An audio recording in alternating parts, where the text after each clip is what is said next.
আমি তো কুসুমকে কথা দিয়েছি ওর চাকরি নিয়ে আমি মায়ের সাথে কথা বলবো, কিন্তু মা তো ওর সম্বন্ধে কিছুই শুনতে রাজি নয়। আজ আমার তোমাকে নিয়ে গর্ব হচ্ছে আয়ুষ। একটা মেয়ের জন্য তুমি কিভাবে স্ট্যান্ড নিলে, খুব অ্যাপ্রিশিয়েট করার মতো। হ্যাঁ মা, কুসুম সত্যি খুব ভালো মেয়ে। তুমি ও যদি ওভাবে পালিয়ে না যেত তাহলে তো এত কিছু ঘটতো না, তাই না? বুঝে পাই না এত অ্যারোগেন্স ওর আসে কোথা থেকে।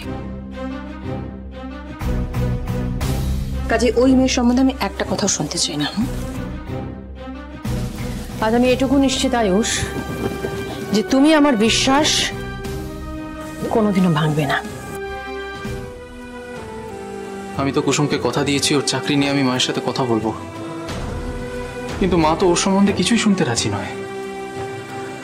তাহলে বলবোটা কিভাবে? আজই ডাউনলোড করুন আর এনজয় করুন আপনার পছন্দের শো।